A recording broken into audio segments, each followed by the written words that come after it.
Now Fernanda is going to give us a different perspective. Yay. Welcome. Something that works. Good evening. Good evening. How are you guys doing? Oh, this is the thing. Okay, so I prepared my presentation for a Portuguese talk. But I said, why not share that in English? So I had to make a few adjustments here and there, and I'm glad you're here because you made me add a slide just for you so we can discuss one thing that was discussed last Wednesday in a different way, maybe, or something like that. So when I did this, I was preparing, and I didn't know what should I share to people here. I mean, I always think people know more than I do. So I was watching a video of this guy talking how we say popular saying in Portuguese wrong. And some of them, it was not that different, but some of them shocked me. So I just found out that in English we also have a saying, a spitting image of someone. Someone just look like someone else, you can say the spitting image of someone. In Portuguese, we have a saying that is basically a spitting, and even worse, that mucus that comes from your lung out, image of someone. I used to say that a lot. I mean, old people had old ways of doing things. Maybe they spit somewhere and create an image that was similar to something, right? I mean, who am I to discuss? But I used to use that sentence all the time, here and there, never questioned. And how many things in our life we don't question why things were saying or done this or that way? So I found out that the saying truly is sculptured in Carrara, which is a white Italian marble, which means someone who sculptured the same as someone else, not spit it. But since the word was similar, the sound, people start using that. And something gross became something sophisticated, right? I mean, sculpture in Carrara, I mean, who doesn't want to be sculptured? So it changed my perspective of how I do things, why I just hear people saying this, and that, and I keep doing the same thing. So I decide to talk about a few things. Well, about, where do I point this? No? Pass? Yes. Okay, so I decide to talk about words. Words that we use that we can look them differently. So first of all, what word is? It's a spoken or writing manifestation composed of letters, combination, sound with a meaning. Come from the Latin verbum. Word is a combination of sound that express idea. Everybody agree? No. If you do not speak that language, that sound means nothing. It could express idea, as long as you learn that, and whoever don't speak English, come to US, or whoever speaks English and try to learn a different language knows how hard it is to communicate. So how many of us here got stuck not being able to pass or give the information that we want? Represent by reading combinations of letters that, again, we might not understand if you don't use the right letters for that. That can produce sentence. Because at the end, we have a need for understanding. We have a need to understand what's going on, to communicate, to pass information. And if, nope, maybe. Okay, thank you. And if you look at the beginning of the book of Spirits, or Spirit's book, thank you. You can see that he asks a question. What is God? And the answer is, God is the supreme intelligence, the first cause of all things. So far, so good. He goes to the second question. What is to be understood by infinity? That which has neither a beginning nor an end. The unknown, all unknown is infinity. So we have two definitions. So what happened there? He tried with a word, understand a different word. So he asks, can it be said that God is the infinity? This is an incomplete definition. One shortcoming of language of humankind is that lack the ability to define that which transcends human intelligence. So multiple times in the book, it comes to us and tells us that some words, we don't have it. We cannot understand. And let's be honest. Do you really understand what God is? You question, you study, you try to understand, but we're not certain to what God is. Can you certainly understand infinity? No, I mean, never-ending something, whatever it is. So how in the world are we trying to understand what God is using a word that we also don't know for certainty what it is? But we do that frequently in life. We ask, we use words. When I got here, I remember asking, I don't know, like car. What is a car? I don't understand what car is. And they come, automobile. It didn't help me. It's a different word that use simple words. So that's what basically we try to do when we try to understand things. Oh, is that thing that you sit down and you go and take you somewhere and it's, So that's how we do try to understand things. Use easier words.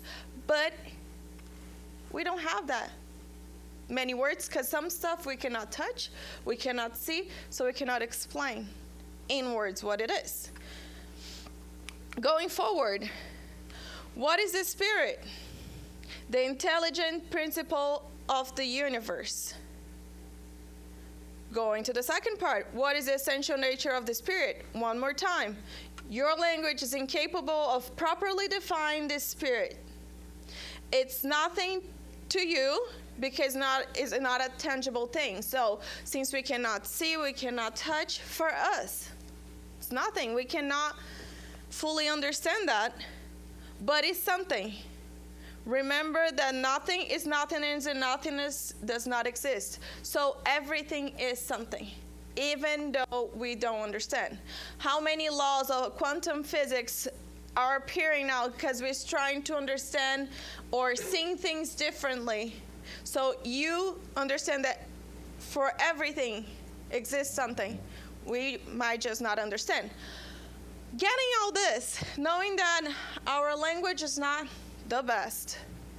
We speak different language, so we might have a miscommunication. Why do we get so attached to what is said to us? Why sometimes someone say something to us and we felt offended? Or why we say things to other people and say, hey, I'm sorry, that's not what I meant.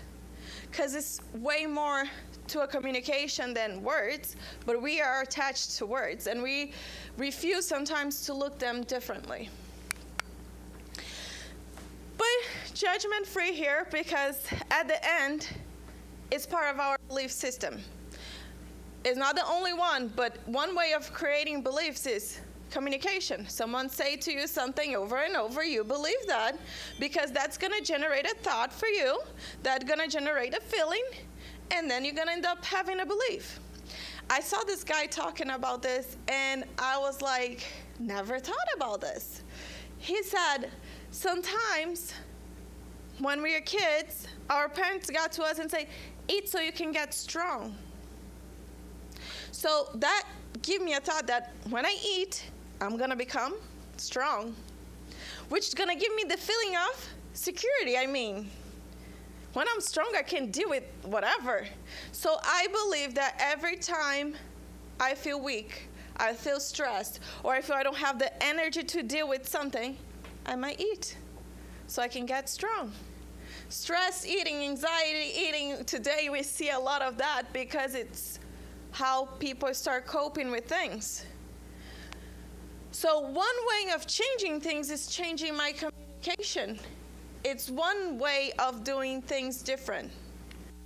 That's why I cannot judge when we get attached to words, because that's what we learned so far. So I brought 3 words to discuss and get a different perspective of those words. The first one is responsibility. To me, responsibility was something like heavy, because to me, responsibility to you guys? No one? Your duty in relation to your circumstances? Duty to relation to circumstances. No? Something that you have to do. Something that you have to do. No? Okay. Is the way of responding to certain abilities. Woo! Getting there. So, when I asked my American friend here, that has nothing to do with any spiritual or more profound thing, was at work, she said, get here on time, paying my bills, doing this. She gave me practical things. And I mean, to me, was doing everything right.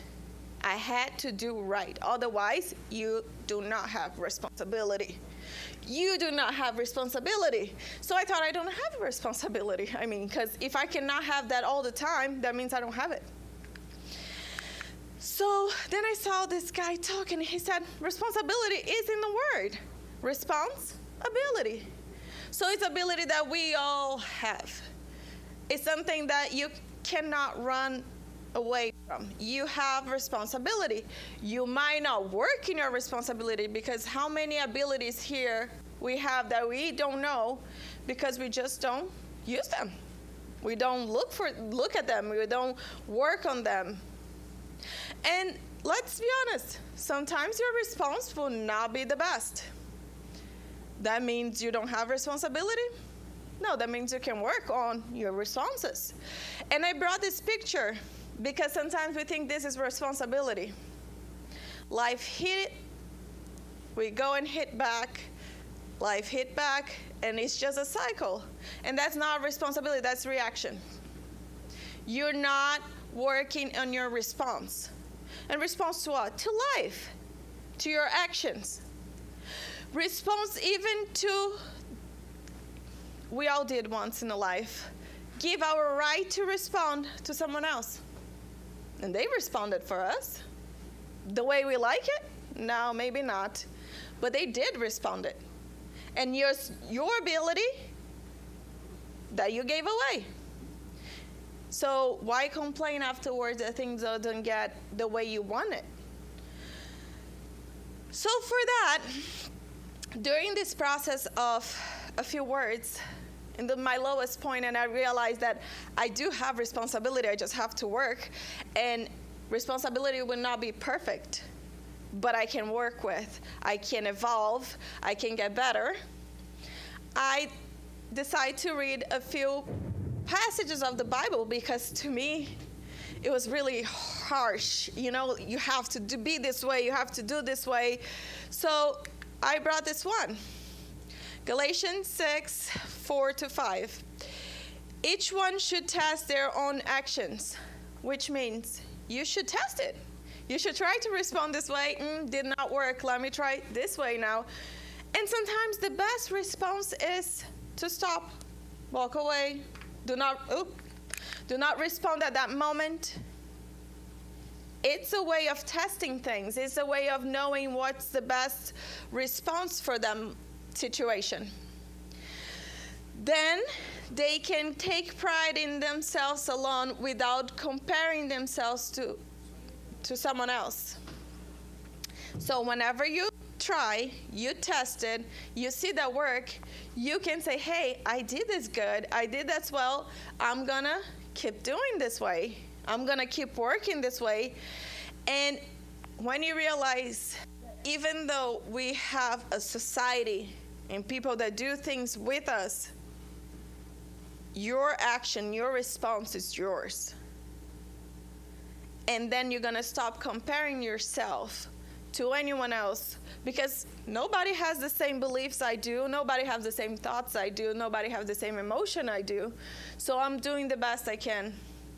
And that's testing, being proud of me for doing the best I can, and not looking to my side. Because at the end, for each one should carry their own load. Nobody's gonna get the consequences. just you. No matter what they choose to do, no matter what you choose to do, at the end, it's you who gonna get the results back, good or bad. So that's the moment I start looking different. God is not telling me to, be crazy and do everything perfect, because otherwise I will not be here. But work on myself to get better so I can evolve. I can understand how things function in a different way. I like this part of the Spirit book because it's, again, take away from God and bring to us. God knows everything, including whether people will succeed or fail in a given trial. What is the purpose of the trial, since it shows God nothing that is not already known about those individuals? The answer, the good part of the answer is, the purpose of the trial is not to enlighten God regarding the merit of humankind. God knows exactly what they are worth, but to make human beings fully accountable, responsible for their behavior, since they have free will. So your responsibility is right connected to your free will, because you have the ability to respond, so you respond in the way you want it. Nobody's forcing you to respond in any different way. Nobody's asking for you to do things differently, because be accountable for their behaviors and they have free will. People are free to choose between good and bad, and trial serves to tempt them or prove their resistance, leaving them all the merit for resisting. So at the end, it's you. It's you who did a good job. It's you who decided or getting your life better, as I said, or you who gonna carry a load. So it's up to you. And whenever we understand it's only about us, I used to say, come on, God is testing me here. God is testing me for sure. No, God is not testing me. I test myself. I put myself there, first of all, because I probably did respond to something in a certain way and got me there in that situation.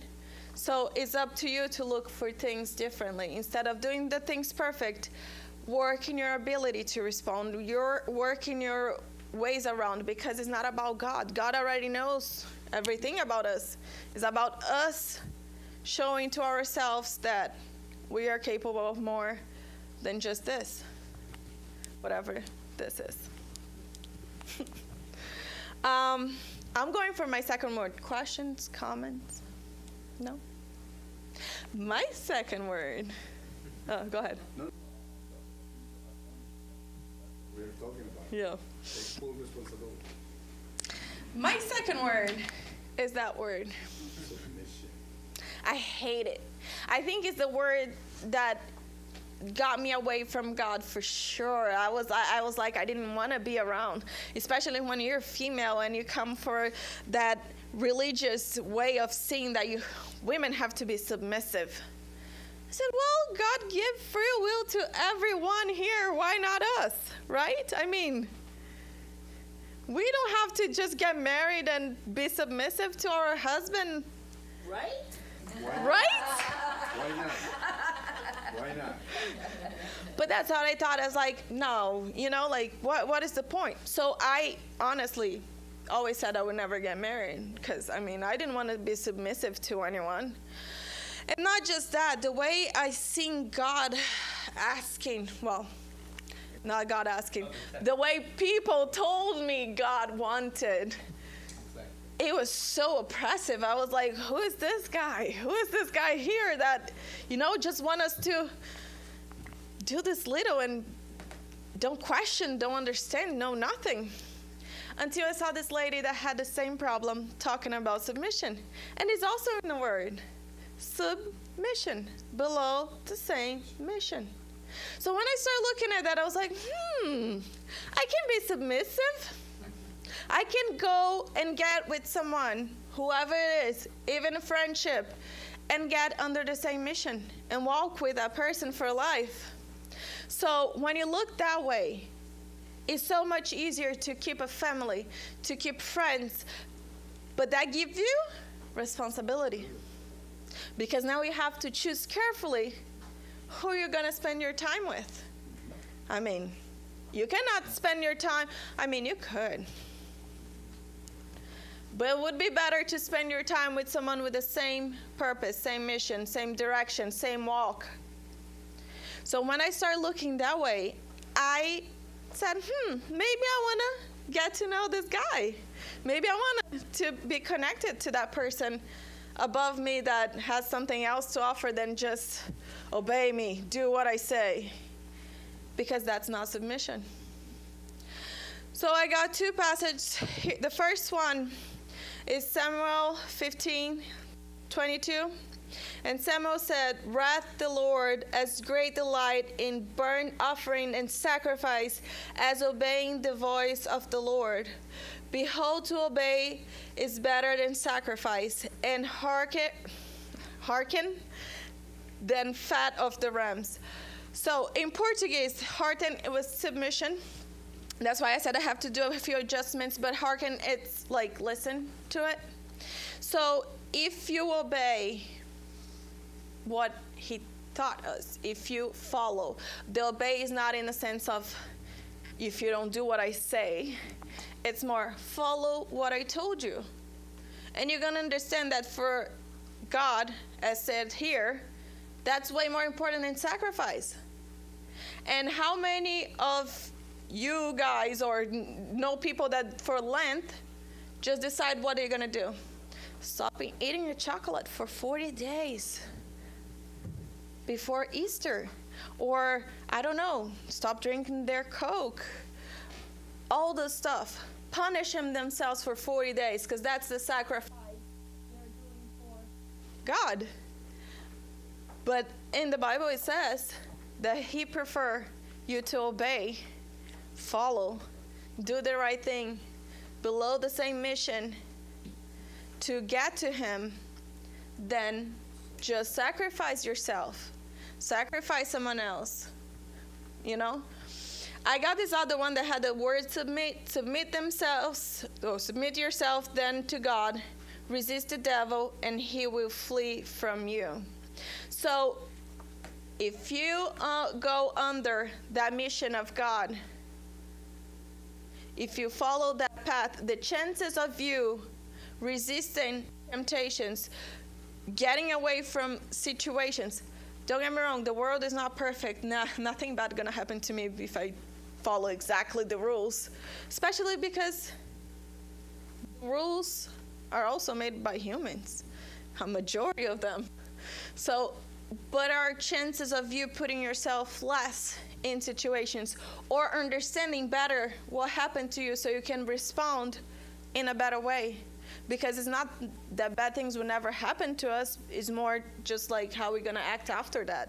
How we're going to follow a better mission. Because how many of you, whenever you decide that you're going to do something, you guys didn't make it happen? So why sometimes you don't decide to do the right thing for our true selves, not for whoever society made us be?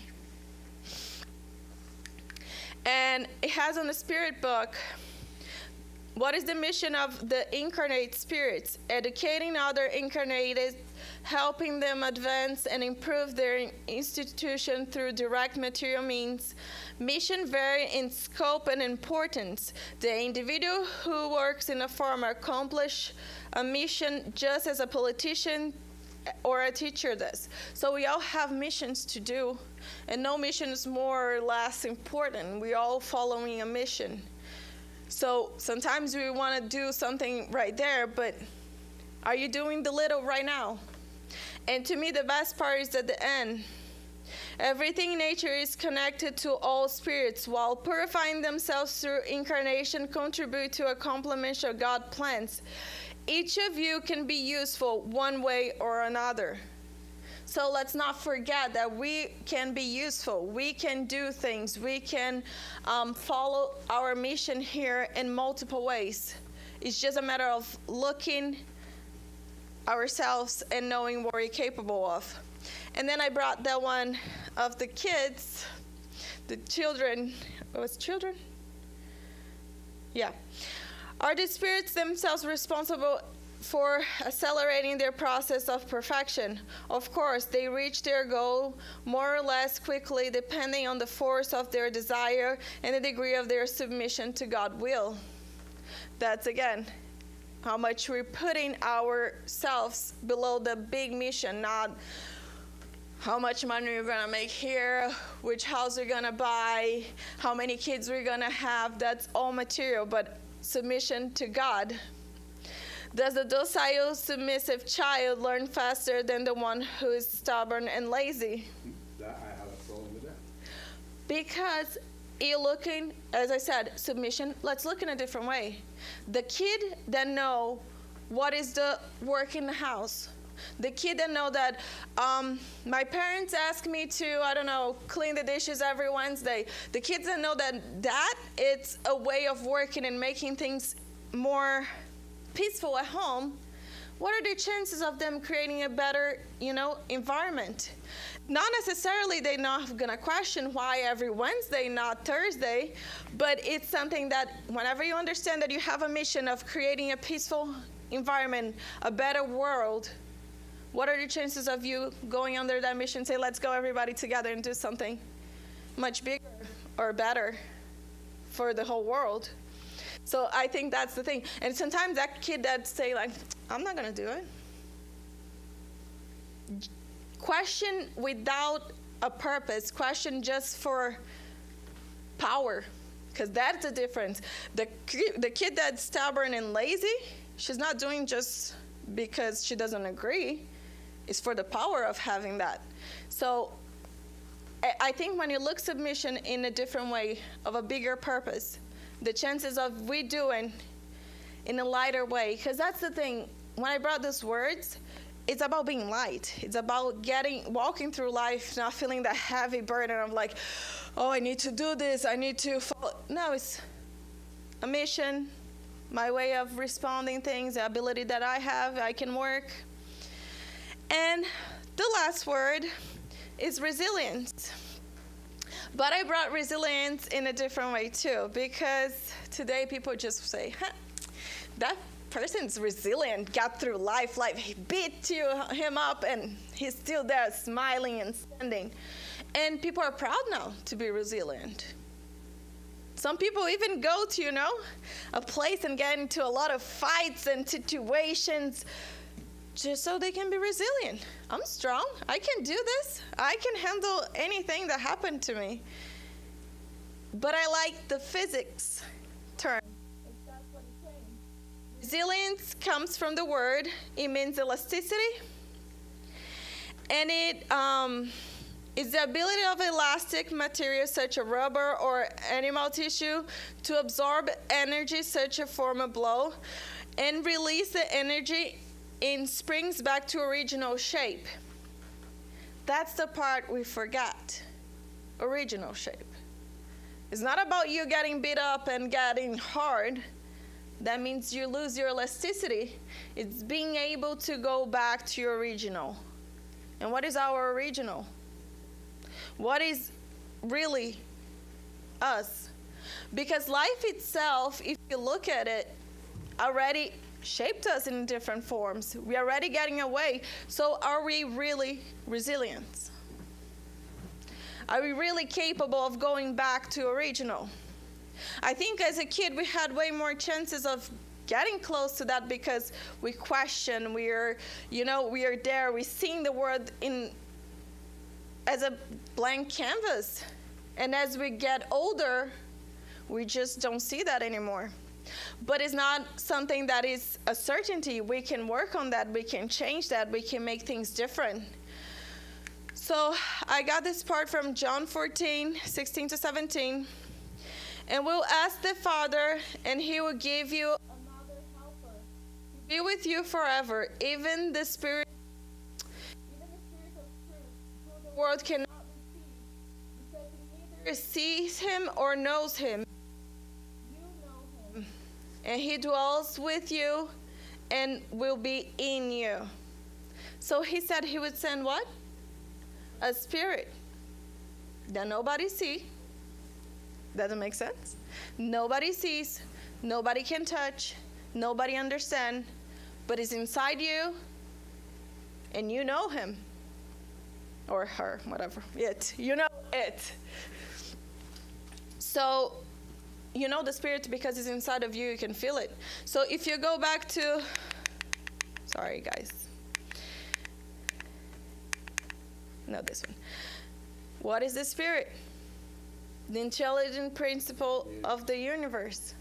And if we all are that, God is sending what to us? He already sent it. It's already on us. It's already inside of you. It's a matter of connecting yourself to your spirit. It's connecting you with the original, not with the world around you. It's getting through life. It's passing around and not getting away from what is you, truly. It's trying to connect. And that's why you get older. You're not far away. Now you can question different things. You can evolve in a different way. You can look at things differently and get closer to yourself, to a spirit that the Father will give us to help us. In the Spirit book, it has what is the natural law? Natural law is God law. It alone ensures the happiness of human beings. It shows them what they should or not do, and they only suffer when they deviate from it. So, when we get away from that natural law, when we try to distance ourselves from what is inside, we distance ourselves from what we're supposed to be going towards. And what is God's law written? In the conscience, which means it is here. We might not see it, we might not understand, we might not have words to express, but it's there. So resilience, it's going towards what is inside you. Since you carry God's law in our conscience, why does it need to reveal to us? We forgot, we misinterpret it. God wants to recall to your memories. So that's the goal. Try to bring back, get closer to our original. How are you going to do that? That's your responsibility. That's your ability to figure out how you're going to get close to it. If it's coming here, if it's studying, if it's meditating, it's up to us. But let's not let the world hit us. And, of course, I brought 3 words. But it's so many more words that we can work and see them different and interpret them different to bring less of a heavy burden for life, so we can walk and see things in a bigger picture, or again, bring the wide canvas so we can do and see things different. And that's all I have for us tonight. Thank you. Oh, it's very sweet of you. Very well explained. Thank you, Fernanda. Ooh, thank you. I broke it. I'm sorry. What's the word for that? I know. Responsibility.